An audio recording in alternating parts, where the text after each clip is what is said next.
Astaghfirullah. Assalamualaikum warahmatullahi wabarakatuh. Bihamdillahi wassalatu wassalamu ala rasulillah wa ala alihi wa sahbihi wa mawalah wa la hawla wa la quwata illa billahi wa ba'd.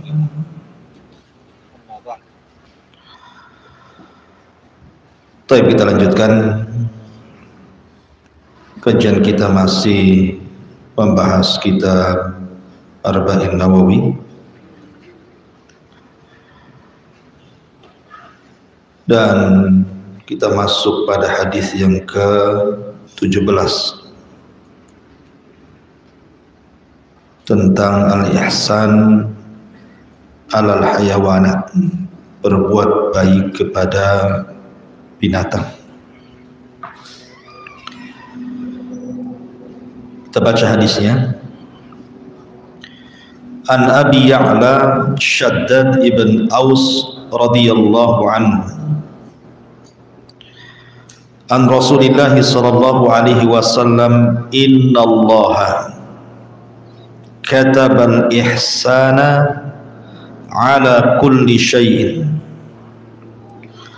fa idza qataltum fa ahsinul qitlah wa idza dzabhtum fa ahsinudz dzibha wal yuhidda ahadukum safratahu wal yurih dzabihatahu, rawahu Muslim. Dari Abi Ya'la, namanya Shaddad ibn Aus, semoga Allah meridainya, seorang sahabat dari Ansar, dan dia termasuk orang yang diberikan pengetahuan yang cukup banyak dan juga kelembutan. Nah, Shaddad ibn Aus ini juga termasuk fakihnya sahabat, orang cerdasnya di kalangan para sahabat Nabi sallallahu alaihi wa ala alihi wasallam. Dia mendengarkan atau dia meriwayatkan dari Nabi sallallahu alaihi wasallam, sesungguhnya Allah katabal ihsan, mewajibkan berbuat baik, ala kulli syai'in, terhadap segala sesuatu. Idza qataltum, apabila kalian hendak membunuh, fa ahsinul qitlah, maka perbaiki cara membunuhnya. Wa idza dzabhtum, apabila kalian hendak menyembelih, fa ahsinudz dzibha, maka perbaiki cara menyembelihnya. Wal yuhidda ahadukum safratahu, hendaklah salah seorang di antara kalian menajamkan pisau sembelihannya. Wal yurih dzabihatahu, dan senangkan sembelihan yang akan disembelihnya. Baik, ma'asyiral muslimat yang dimuliakan Allah Subhanahu wa taala. Allah Subhanahu wa taala menganugerahi kepada kita seorang nabi yang penuh dengan kasih sayang, dan ajarannya pun dipenuhi dengan kasih sayang. Allah Subhanahu wa taala berfirman, wa ma arsalnaka illa rahmatan lil alamin, tidaklah kami mengutus engkau wahai Muhammad kecuali dalam rangka menyebar rahmat, kasih sayang di tengah-tengah alam semesta ini. Nabi sallallahu alaihi wasallam bukan hanya kepada sesama manusia saja, bukan hanya menyuruh anak sayang dengan orang tua atau sebaliknya, seseorang sayang dengan tetangganya atau sebaliknya, tetapi Nabi mengajarkan kepada kita bagaimana juga mengajarkan kasih sayang sampai kepada binatang. Satunya hadis ini. Nabi mengajarkan kepada umatnya agar kita punya kasih sayang kepada binatang. Dahulu Nabi SAW pernah mengatakan, dakhalatil mar'atu fi hirratin habasatha. Ada seorang wanita diazab masuk neraka gara-gara menyiksa seekor kucing. Bayangkan, gara-gara kucing masuk neraka. Sehingga ibu-ibu kalau tak pandai ngerawat kucing, janganlah ambil-ambil kucing pula di rumahnya. Karena ada seorang wanita masuk neraka bukan karena berzina, bukan karena minum khamr, bukan karena menyakiti tetangga, bukan karena durhaka kepada orang tua, tapi masuk neraka gara-gara kucing. Kok bisa masuk neraka gara-gara kucing? Maka Nabi SAW mengatakan, dia tidak memberi makan kucing itu, dia tidak memberi minum kucing itu, dia memenjarakan kucing itu sampai kucing itu makan dari serangga-serangga yang ada di dinding. Akhirnya kelaparan, matilah kucing itu. Jadi kalau tidak sanggup ngasih makan kucing, ngasih minum kucing, rawat kucing, liarkan saja, biarkan dia cari makan sendiri di luar, jangan dipenjara dalam rumah. Karena kasusnya wanita ini, udzibatim ra'atu fi hirratin habasatha. Wanita ini diazab gara-gara kucing yang ditahan di rumahnya. La hiya akalatha wa la hiya syaribatha. Dia tidak ngasih makan, tidak ngasih minum, sampai dia takul min hasyaisil ardh, memakan serangga-serangga bumi, mati dia. Kata Rasul, udzibat, wanita ini diazab. Tapi lihat sebaliknya, di zaman Bani Israel, kata Nabi SAW, ada imra'atul bagi, wanita pelacur. Tiba-tiba kemudian dia tersesat di padang pasir, kehausan. Namulah dia subur di situ. Dengan susah payah wanita pelacur ini masuk ke dalam sumur itu untuk mempertahankan nyawanya. Diambil, diciduk dengan sepatunya, sampai akhirnya berhasil mengambil air dan bisa meminum dari sumur itu. Tiba-tiba kemudian dia melihat ada seekor anjing yang sedang kehausan dengan haus yang sama yang dirasakan dirinya, sampai menjulur-julur itu lidahnya itu. Sudah tidak punya tenaga, tidak kuat lagi. Kasihanlah wanita ini. Masuklah dengan susah payah lagi dalam ke sumur itu, dengan sepatunya dia ciduk airnya, kemudian dia naik lagi ke atas sumur, kemudian memberi minum seekor anjing. Karena keikhlasannya, Allah masukkan dia ke dalam surga. Kan kontras tuh, ya kan? Yang satu masuk neraka gara-gara kucing, kucing tidak najis, dan wanita ini bukan wanita pelacur. Yang satunya pula masuk surga gara-gara anjing. Anjing ini binatang najis, yang ngasih minum pun wanita pelacur. Menunjukkan apa? Ternyata sayang dengan binatang itu menyebabkan orang masuk surga. Penyebab masuk surga itu bukan sholat saja, bukan puasa saja, bukan sedekah saja, bukan silaturahim saja. Sayang sama binatang pun bisa menjadikan penyebab masuk surga, itu maksudnya. Jadi yang punya rawatan binatang, ya berikan hak-hak kebinatangan, itu bahasanya. Ma'asyiral muslimat yang dimuliakan Allah Subhanahu wa taala. Kalau kita melihat, sebelum saya jelaskan nanti hadis ini ya, sedikit biar nyambung dengan hadisnya. Ada beberapa riwayat bagaimana Islam itu mengajarkan muamalah dengan binatang ini. Pertama, kisah Abdullah ibn Umar. Jadi Abdullah ibn Umar ini lewat di sebuah tempat, rupanya dia mendapati anak muda 2 orang sedang memanah burung. Burungnya sudah ketangkap, cuman burung ini sengaja ditali, kemudian dijadikan objek panahan. Jadi burungnya ditali, diikat gitu ya. Kemudian 2 anak muda ini memanah, melempar batu gitu. Sasarannya ya burung itu. Lah Abdullah ibn Umar radhiyallahu an, lewatlah, akhirnya anak-anak muda ini pun takut melihat Abdullah ibn Umar, langsung pergi, lari.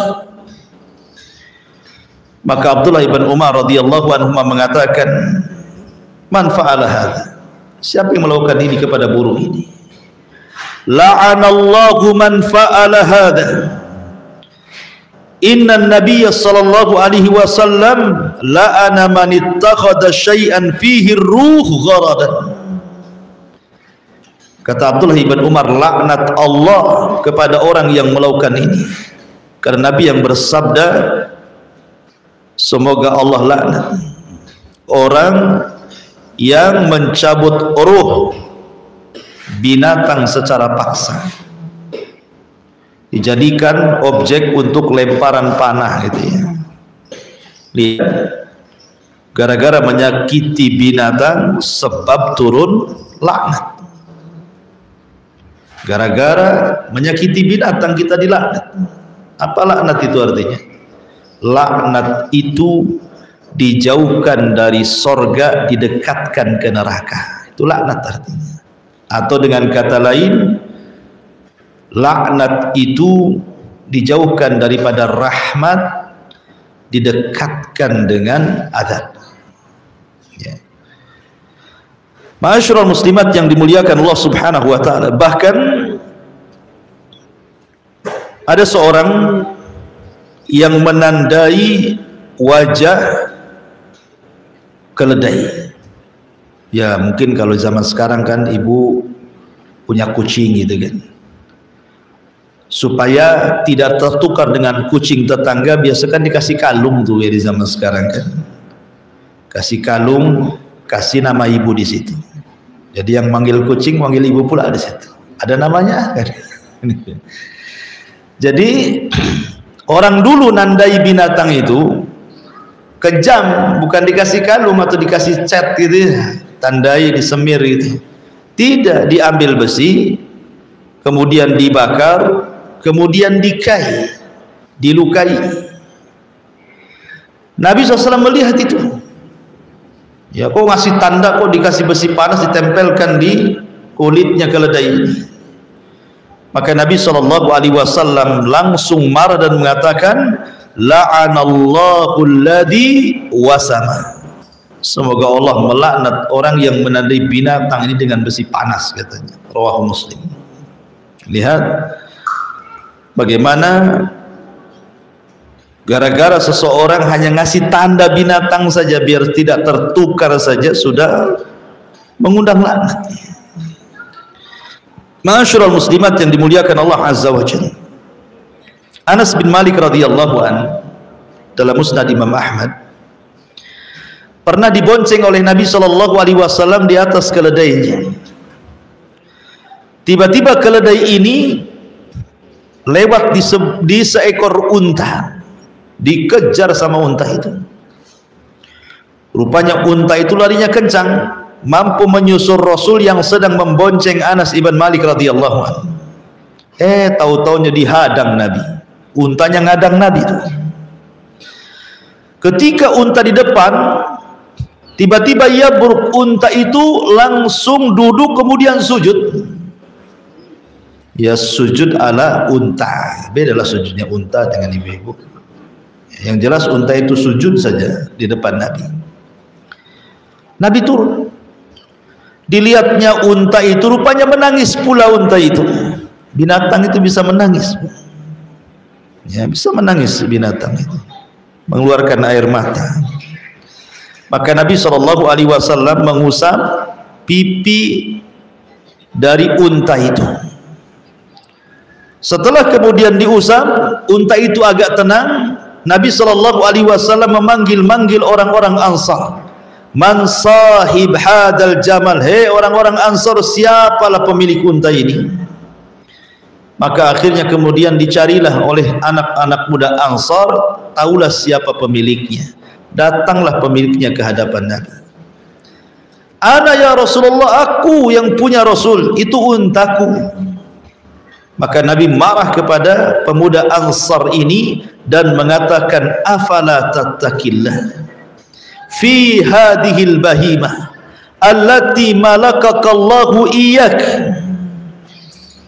innahu syaka alayya annaka tuji'uhu wa tut'ib. Bertakwalah wahai anak muda kepada Allah. Allah sudah kuasakan unta untukmu, kau tidak bersyukur. Lihat, unta ini mengadu kepadaku. Unta mengadu kepada Nabi, sujud kemudian mengadu kepada Nabi. Apa aduan unta ini? Menunjukkan mujizat Rasul. Rasul paham bahasa unta, ya. Kemudian kata Nabi SAW, untamu mengadu kepadaku bahwa engkau hanya pandai mempekerjakan tapi tidak pandai merawat. Kau buat dia lelah, letih, lapar sehingga dia tersiksa hidupnya. Lihat, Nabi marah sama anak muda ini gara-gara tidak merawat untanya, kan? Hanya disuruh bekerja tapi tak kasih makan, ya. Jadi sesuailah gitu. Artinya di sini bagaimana kasih sayang Nabi SAW kepada binatang sedemikian rupa gitu. Ma'asyiral muslimat yang dimuliakan Allah Subhanahu wa taala. Kemudian juga dari Muawiyah ibn Qurrah, dari abinya, dari bapaknya radhiyallahu an, bahwa seorang laki-laki datang kepada Rasul. Laki-laki ini punya kambing. Kambingnya itu sayang, mau disembelih sayang gitu ya. Mungkin kayak ibu-ibu punya peliharaan apa gitu ya, ayam atau entok atau apa ya. Ibu suka tuh dengan peliharaan ibu, dengan ayam itu kayaknya sayang.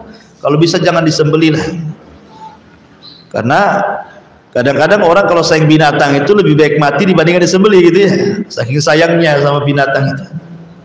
Karena kalau sudah disembelih karena sudah kadang sayang, mau makan itu sayang pula gitu. Ya. Jadi nggak mau dimakan gitu. Jadi ada anak muda dari kalangan sahabat itu punya kambing, sayang betul dia sama kambingnya. Dia datang kepada Rasulullah, ya Rasulullah, inni la adbahu syata wa ana arhamuha. Rasul, aku ingin menyembelih kambing, tapi aku sayang dengan kambing itu, mau aku sembelih. Bagaimana wahai Rasul? Maka Rasul mengatakan, wasyat in rahimtaha rahimakallah. Kepada kambing itu, kalau memang kau jujur sayang dengan kambing itu, semoga Allah berikan kasih sayangnya kepadamu. Sebab turun rahmat karena sayang kepada binatang, kan? Artinya apa? Terkadang binatang itu bisa melembutkan hati gitu maksudnya. Lihat, Nabi sebelum jadi Nabi, jadi apa dia? Penggembala kambing, kan? Lama jadi penggembala kambing, di usia 12 tahun sampai 20 tahun. 8 tahun Rasul jadi penggembala. Tapi dari situ Rasul dapat pelajaran banyak. Salah satunya melembutkan hati. Ya, karena kalau punya binatang itu kan otomatis ada perawatan, kan? Harus sabar. Ya, sakit ya diobati, batuk kasih masker gitu ya. Karena corona divaksin gitu ya. Ya sabarlah, namanya punya binatang ya. Sebab kalau sampai ibu kemudian tega, bisa dilaknat, penyebab masuk neraka, kan itu. Jadi kalau kita kemudian merawat binatang betul-betul, justru itu penyebab pula kita ini lembut hatinya. Makanya Rasul mengatakan, wasyat in rahimtaha rahimakallah. Dan kambing yang kau katakan kau cinta dengan dia, kalau betul-betul kau sayang dengan dia, maka Allah berikan kasih sayangnya kepadamu. Allah berikan rahmat kepada orang-orang yang sayang kepada binatang. Makanya secara kaidah ar-rahimuna yarhamuhumur rahman irhamu man fil ardi sayarhamukum man fis sama. Sayangi, jadilah orang yang sayang, maka Allah akan sayang kepada kalian. Sayangilah makhluk yang ada di bumi termasuk binatang, maka makhluk yang ada di langit akan menyayangi kalian.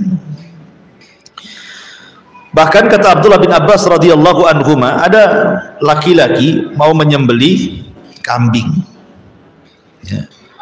Tetapi kemudian kambing ini sebelum disembelih digeret-geret, dicambuk-cambuk sampai kesakitan.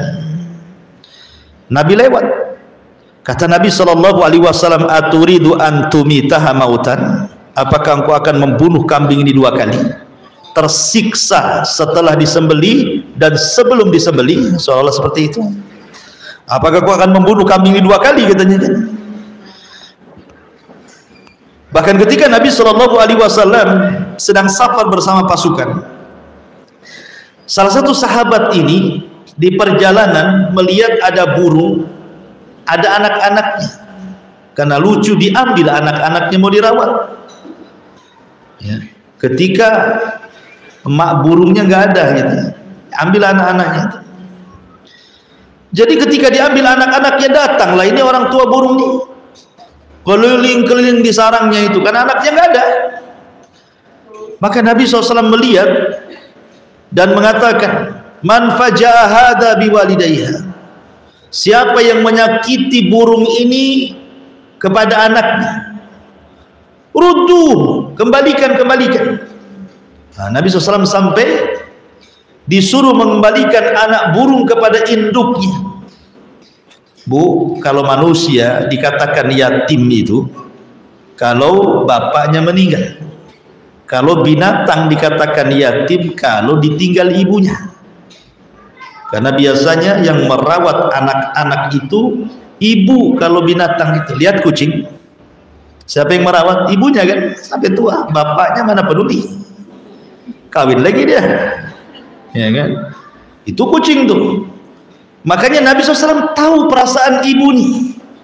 Kata Rasul, kembalikan anaknya, katanya. Kalian sudah menyakiti burung itu. Subhanallah. Kalau memisahkan anak burung dari induknya saja, Rasul emosi marah. Kasihan dengan binatang. Gimana kalau yang dipisahkan itu manusia? Dan ada orang ngompor-ngompori supaya suami istri cerai. Kan ada, Bu, tukang kompor itu, dulu pakai minyak, sekarang kompor gas, meledak. Itu cepat sekarang, ya. Dukung cerita suaminya, wah sudah, cari yang lain saja, kayak nggak ada laki-laki lagi gitu. Ngompori dia, dan misahkan ini binatang saja. Rasul marah, gimana pula manusia dipisahkan? Suami istri bercerai, hak hidhanah persusuan itu siapa? Ibunya. Kalau masih bayi, wah, suaminya nggak mau, anaknya harus ikut saya, bagaimanapun harus ikut saya. Nggak bisa kayak gitu.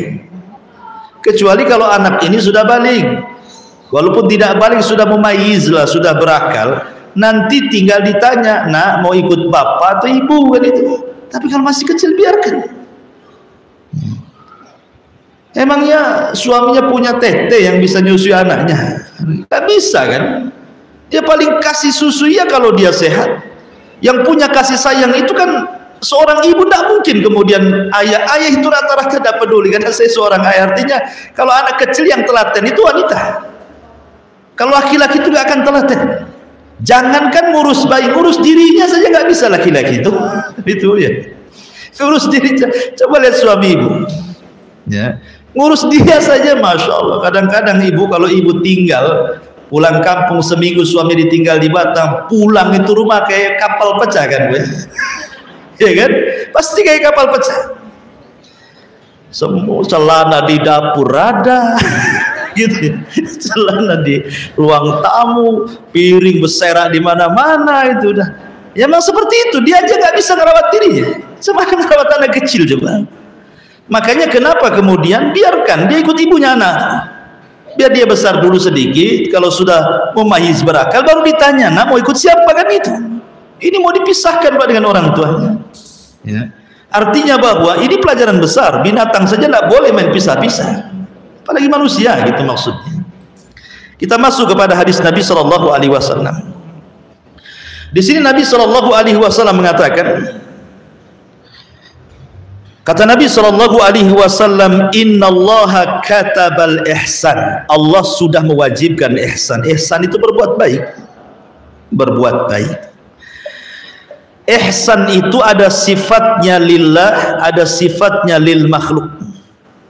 Berbuat baik itu ada sifatnya berbuat baik kepada Allah, ada berbuat baik kepada makhluk. Adapun ihsan kepada Allah Subhanahu wa taala, sebagaimana hadis Jibril yang bertanya kepada Rasul tentang ihsan. Apa itu ihsan? Maka Nabi SAW mengatakan, anta'budallaha ka'annaka tarahu fa illam takun tarahu fa innahu yara. Ihsan kepada Allah itu artinya ibu beribadah seolah-olah ibu melihat Allah, seolah-olah saja ibu melihat Allah. Kalau ibu tidak bisa seolah-olah melihat Allah, yakini sajalah Allah itu melihat ibu. Itulah ihsan. Muraqabah artinya merasa diawasi. Adapun ihsan kepada makhluk dengan cara memberikan hak-hak mereka. Kan ada hak orang tua kepada anak, hak anak kepada orang tua, hak suami kepada istri, hak istri kepada suami, hak ibu dengan tetangga, hak tetangga dengan ibu. Kan ada di antara manusia itu hak-hak kerabat gitu ya. Sampai kepada orang kafir saja punya hak. Nah, itulah ihsan kepada manusia, perhatikan hak-hak itu kepada mereka. Tetapi ihsan yang dalam hadis ini maksudnya ingin menjelaskan bahwa ihsan itu mencakup segala sesuatu, bukan hanya kepada Allah, kepada makhluk, sampai kepada binatang. Makanya Rasul mengatakan, fa idza qataltum fa ahsinul qitla. Apabila hendak membunuh, bunuhlah dengan cara yang baik. Wa idza dzabhtum fa ahsinu dzibha. Kalau menyembelih, sembelihlah dengan cara yang baik. Caranya gimana? Wal yuhidda ahadukum safratahu wal yurih dabihatahu. Tajamkan pisaunya, senangkan sembelihannya. Karena di zaman jahiliyah, orang-orang jahiliyah itu kalau nyembelih binatang macam-macam caranya. Ada yang dicekik sampai mati, ada yang dibanting, ada yang diiris kupingnya saja, ada yang dipotong kakinya saja. Ayamnya masih hidup, ibu mau buat sop ceker, diambil satu cekernya, biarin ayamnya hidup, nanti bekas potongannya diperban, siapa tahu tumbuh lagi katanya. Mana bisa ya.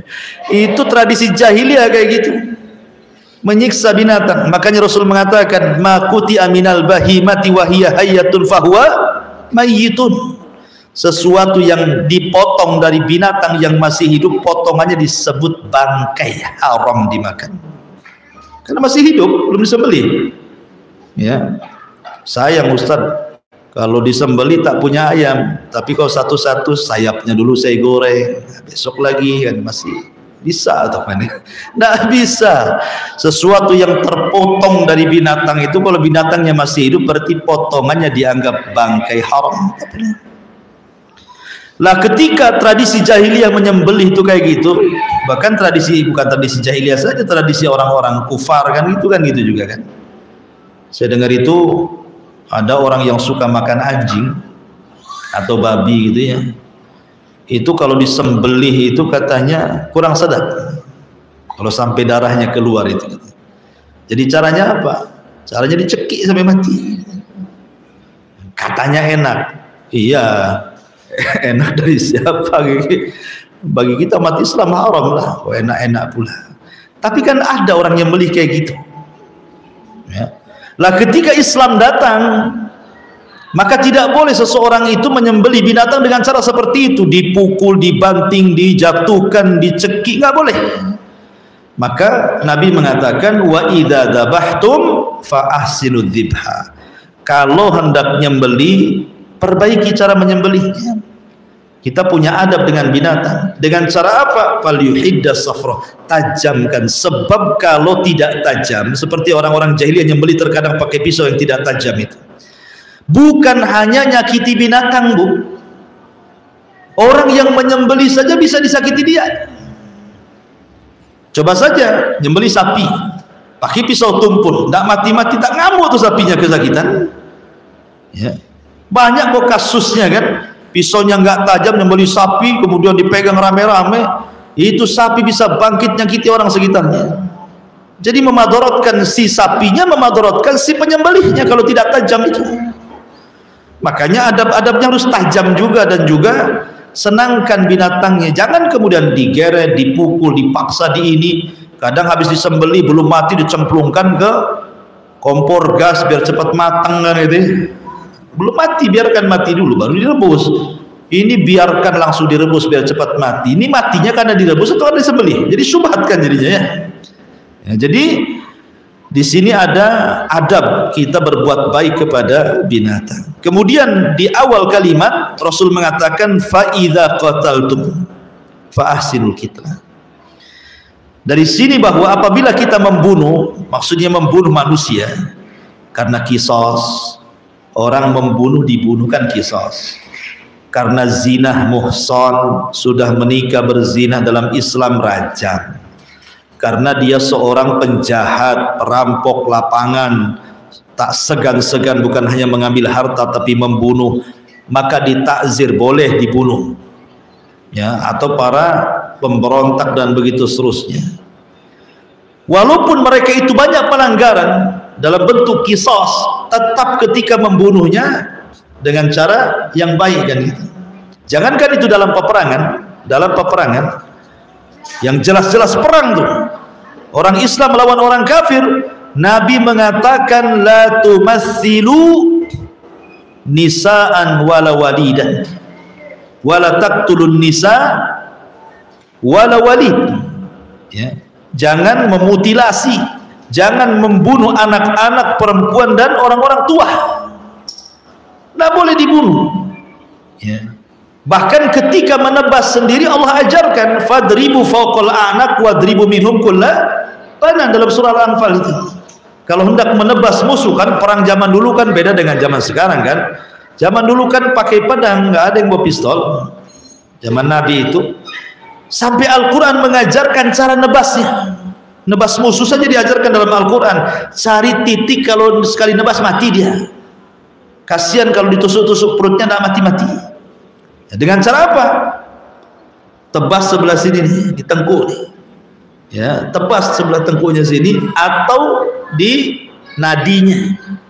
Sampai Rasul menjelaskan perang saja, mana daerah yang harus dipenggal oleh pedang itu sampai ditentukan titik-titiknya kan, mana yang cepat mati. Sampai diajarkan kasihan sama musuh. Ya, padahal musuh tuh nggak boleh nyiksa dia kan gitu ya. Oh, ditusuk-tusuk perutnya nggak mati-mati lah lama, jerit-jerit ya. Ya, sampai seperti itu ya. Kalau dalam perang saja gitu ya, Allah mengajarkan kasih sayang, gimana di luar perang? Ya, makanya Rasul mengatakan fa idza qataltum fa ahsinul qitla. Kalau hendak membunuh, bunuhlah dengan cara yang baik. Lah kalau membunuh saja kita disuruh beradab, disuruh cara yang terbaik, tidak menyakiti sekali yang akan dibunuh gitu ya. Gimana balas dalam konteks lain yang bukan pembunuhan? Termasuk juga kalimat yang kedua, wa idza dzabhtum fa ahsinu dzibha. Kalau hendak menyembelih binatang, maka sembelihlah binatang itu dengan cara yang baik. Tajamkan pisau, senangkan sembelihnya. Ya, kalau memang masih mau makan, kasih makan banyak-banyak sebelum disembelih kan.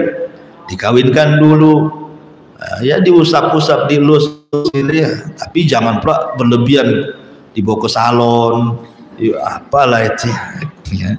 Taib. Kemudian di antara faedah hadis ini, satu, dalam hadis ini al-hathu ala rahmah wasyafaqati bil hayawan. Pertama, dalam hadis ini ada anjuran menanamkan kasih sayang kepada binatang.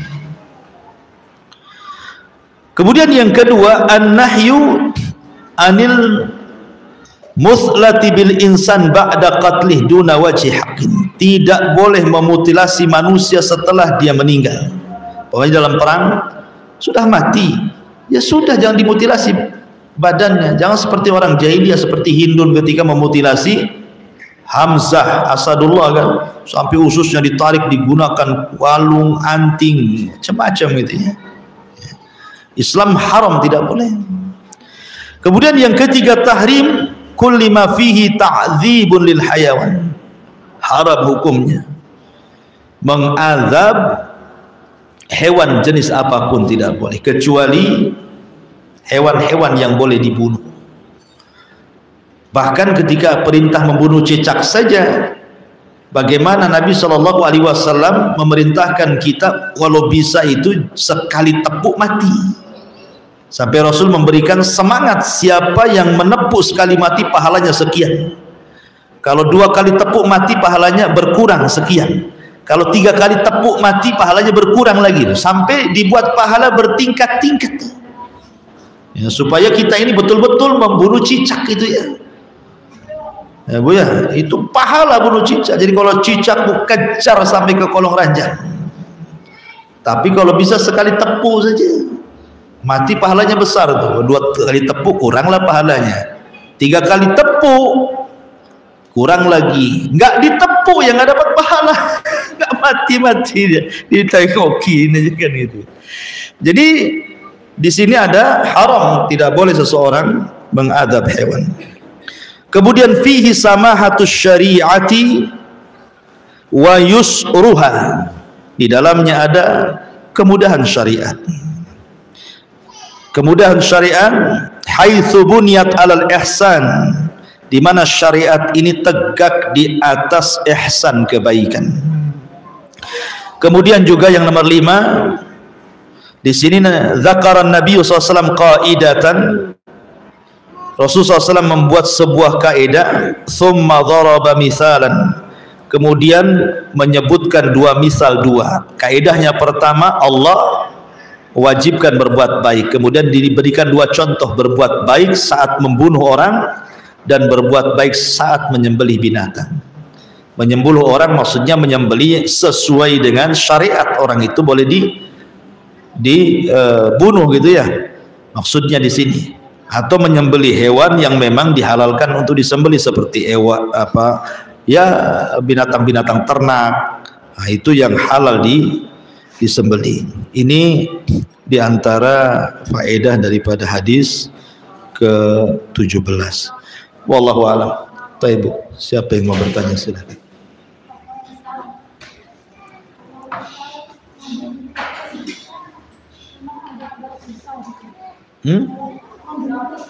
Membunuh tikus boleh, tikus kan fawasik, disiram air panas, mau direbus sama ibu. Jadi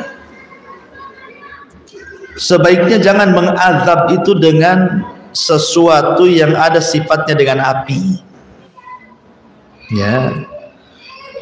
Jadi ibu tidak usah lah, jangan dibunuh dengan cara yang dekat-dekat dengan api ya, karena itu kan panas karena api kan, baik yang direbus ataupun yang didispenser kan tetap saja dari api juga kan.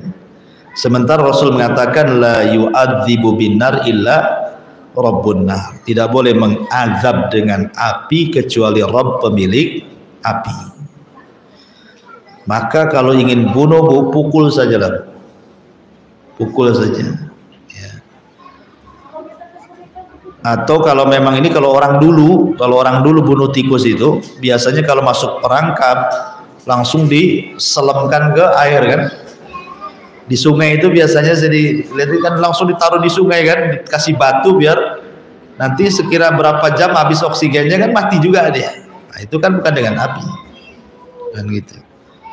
Wallahu a'lam ya.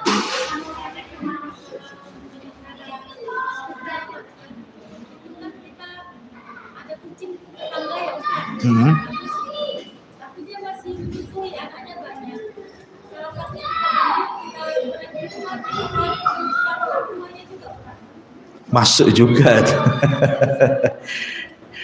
Ya.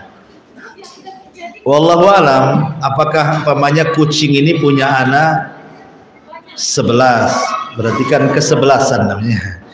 Jadi kucing ini punya anak 11, ibu ambil satu, anggaplah kucing Anggora atau kucing Persia gitu ya. Kalau kucing kampung kurang menarik biasanya ya. Tapi kan ibu kucing nggak nyari-nyari, ya kan? Ibu kucingnya kan nggak nyari-nyari, karena apa? Kalau diambil satu dari ke-11an jadi ke-10-an kan nggak kehilangan dia. Apakah kemudian dibolehkan? Karena kan hadis tadi kan ibunya nyari-nyari, artinya karena anaknya hilang semua. Makanya Rasul mengatakan ruddu waladaha iyyaha, kembalikan anaknya ke induknya katanya. Ya kalau sampai kucingnya nyari-nyari, ngeong-ngeong gitu kan, dan ibu paham bahasa dia nyari anaknya, berdosa lah. Kalau kucing ini anaknya baru 2 diambil dua-duanya, nah dia kan pengen merawat anak juga, kayak ibu punya anak diambil orang pun nyari juga kan gitu. Jangankan diambil, dipinjam saja kelamaan disusul, ya kan. Kalau anak sendiri itu, kurang lebih kasih sayang ibu kucing kepada anak kucing pun kurang lebih seperti itu. Lihat anak ayam, anak banyak dekat aja kita dihantam sama ibu ayam tuh, ya kan. Jadi kalau memang belum waktunya diambil, ya sebaiknya nggak usah lah ya, untuk menghindari riwayat ini gitu maksudnya. Biarkan dinyusul sama orang tuanya, kecuali mungkin kurang terawat, mungkin ya karena memadorotkan lah. Pokoknya kucing itu banyak anaknya, nggak dirawat lagi sama pemiliknya, akhirnya kemudian centang perenang, kadang tidur di got, kadang kasihan kan itu. Nah, mungkin untuk menyelamatkan kita ambil, mungkin itu namanya akhafu dararain namanya ya, mengambil 2 perkara yang dua-duanya merusak. Mengambil anak itu rusak juga karena memisahkan anak dari orang tuanya, ya kan. Tapi kalau diambil, tidak diambil, rusak juga, kasihan, akhirnya banyak mati. Diselamatkan. Nah itu ya, mungkin kaidahnya mengambil 2 madarat. Tapi kalau seandainya kucing ini sudah disejahterakan, ya biarkan dulu lah. Dia berapa tahun kalau bisa disapi itu kucing itu? 2 tahun juga kayak orang ya? Enggak ya? 2 bulan ya? 2 bulan udah bisa diambil ya biasanya ya? Nunggu 2 bulan. Nah gitu baru diambil. Wallahu a'lam.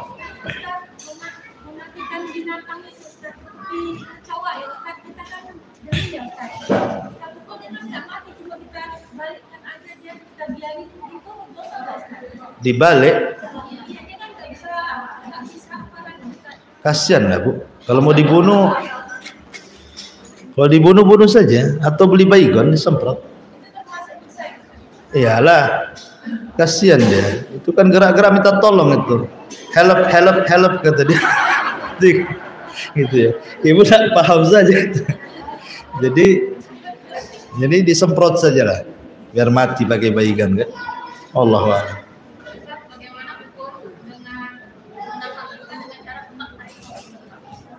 Itu pukat harimau.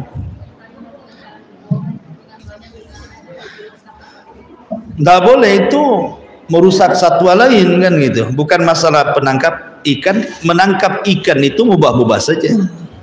Ikan itu kan Allah yang ciptakan untuk manusia. Allah itu menciptakan langit dan bumi dan isinya itu untuk kita manusia. Ya. Artinya kita menangkap ikan dengan cara apapun bisa. Tapi kalau sampai kemudian merusak ekosistem seperti pakai bom, pakai pukat, sehingga akhirnya yang kecil-kecil pun karang-karangnya rusak, berarti kan bukan masalah nangkap ikannya, merusak karangnya, ekosistemnya, itu yang dilarang. Ya. Kalau nangkap ikannya nggak masalah lah, nggak ada masalah kan. Nah, cuman dulu zaman dulu saya masih kecil-kecil, nangkap ikan pakai setrum. Kalau di desa-desa dulu itu ya, saya masih SD itu banyak orang kasih setrumnya pakai kawat gitu ya, yang agak tegang tuh, sambil jaring, nanti akinya taruh di belakang gitu kan. Itu tak boleh lah kalau itu, karena itu kan pakai api itu. Ya kalau gitu kan pakai api namanya kan. Tak boleh mengazab binatang dengan api kan itu, kecuali Rabb pemilik api. Ya, kalau pakai pukat ya pukatnya tidak ada masalah, tapi kalau merusak yang lainnya berarti mudaratnya karena merusak lainnya itu, bukan masalah ikannya. Wallahu a'lam.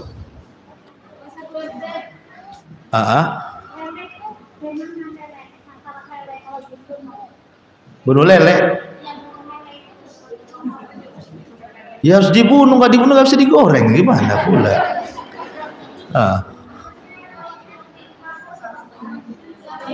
Nggak apa-apa, mau dipelitek, mau dipiting, mau apa terserah ibu, itu tuh urusanmu.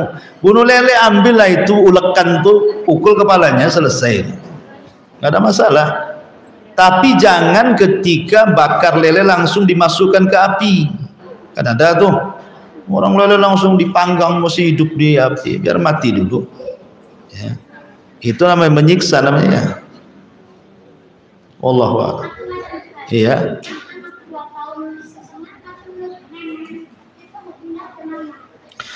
Anaknya nggak boleh, harus disapi bu, karena Al-Quran jelas mengatakan usia penyapihan itu 2 tahun ya, sebaiknya cepat disapi.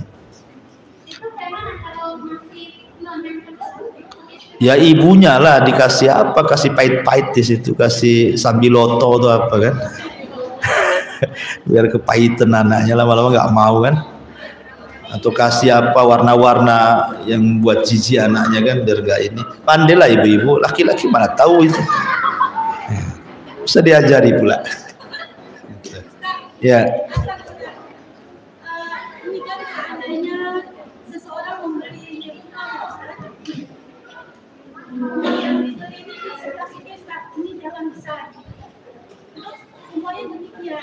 Ketika kita membeli rumah, kita bertanya sama pemiliknya, itu tanah yang di samping jalan ini kan kosong, kita katakan itu milik siapa? Kata pemilik ini bilang yang bukan rumah kita itu milik kita, yang miliknya demikian, kita sepakat ya.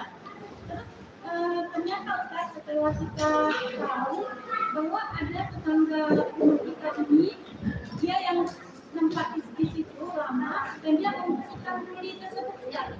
Ini sama-sama ini dia membersihkan, katanya menyemprotkan semuanya. Jadi sewaktu kita mau memiliki tempat parkir dan kita dengan bunga, kita izin sama beliau ini karena pertama dia yang bersihkan. Kita katakan, Bu, saya mau bikin parkiran, mau taruh tempat bunga. Dia bilang kalau parkiran silakan, tempat bunga jangan. Kenapa? Saya bilang barusan. Terus katanya itu milik saya. Sementara yang punya rumah bilang itu milik kami. Dan dia menanamkan pohon pisang di situ. Terus yang pemilik rumah kami bilang seharusnya tetangga itu minta izin ke saya ketika dia menanam apa di depan jalan. Ada suratnya enggak itu tanah tuh? Kalau ada kan ikut surat lah. Kelebihan tanah.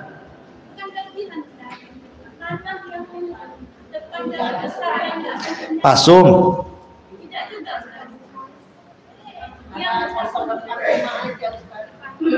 Ya pasung lah. Roll jalan. Iya. Kalau roll jalan punya pemerintah lah. Di Batam ini tidak ada yang punya hak sendiri. Kan hak guna bangunan bayar WT oh di sini. Semana pulang milik sendiri lah.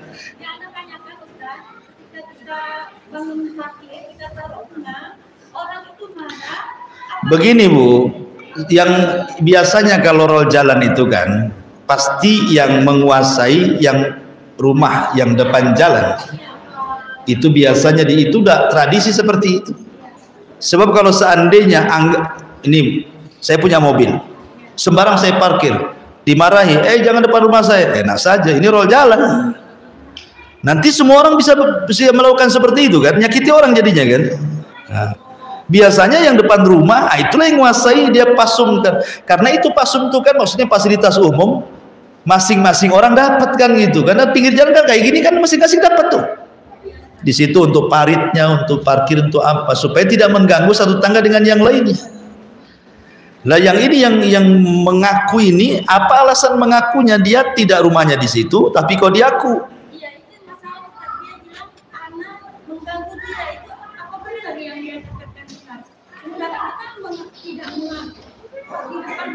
Intinya Bu, berpatokan saja satu pada surat. Yang kedua pada urf yang berlaku, adat istiadat yang berlaku.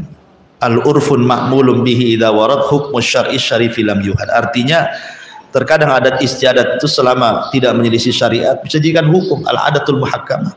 Memang adat orang situ kalau depan rumah ya memang dianggap tanah dia walaupun pasum kan. Itu adat semua orang tuh. Masa depan tanah kita yang ngaku gang sebelah kan, itu nggak masuk di akal.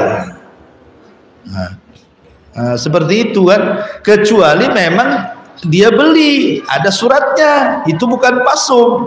Mana surat bukti kalau ini milik Bapak? Kan semua harus ada buktinya dalam Islam tuh.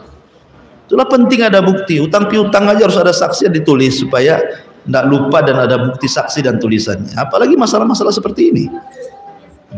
Oh iya. Sudah? Baik, sudah jam 10 ya. Satu lagi.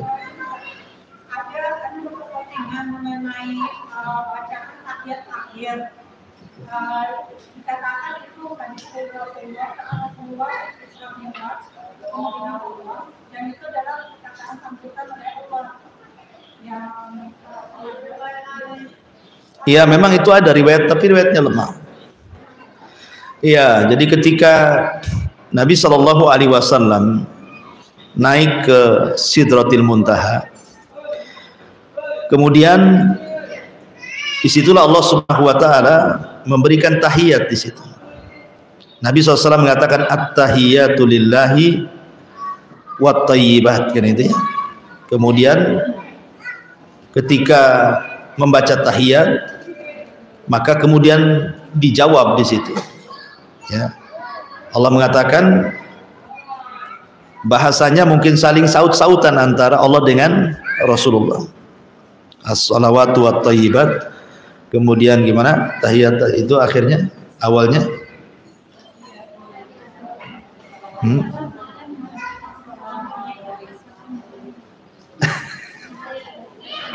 gimana ini khilaf lafadznya. At-tahiyatu lillahi wassalawatu wattayyibat. Assalamu alayka ayyuhan nabi wa rahmatullahi wa barakatuh. Sampai di sini ucapan Allah. Assalamu alayka, maksudnya keselamatan bagi engkau wahai Muhammad. Maka Rasulullah nggak mau keselamatan itu hanya untuk dirinya saja. Kata Nabi, bagi orang-orang soleh juga dong, gitu maksudnya. Ya, jangan ke saya juga, tapi orang-orang soleh juga. Ya. Kemudian malaikat Jibril yang mendengar, dia bersyahadat asyhadu an la ilaha illallah wa asyhadu anna Muhammadar Rasulullah. Kemudian bersolawatlah kepada Nabi para malaikat. Ya. Tapi riwayat ini lemah. Ya, riwayat tentang dialog Isra Mi'raj dan dijadikan bacaan tasyahud ini sebagian lama melemahkannya. Ya kalau ingin menceritakan ya jelaskan juga kedudukan hadisnya gitu maksudnya. Boleh kita menceritakan hadis lemah tapi dijelaskan derajatnya. Ini lemah gitu ya. Jadi supaya jangan dijadikan sandaran namanya hadis lemah kan, kecuali ada yang mau menguatkannya. Wallahu a'lam. Tahib ini yang mesti sampaikan. Mudah-mudahan ada manfaatnya. Subhanallah bihamdika asyhadu an la ilaha illa anta astaghfiruka wa atubu ilaik.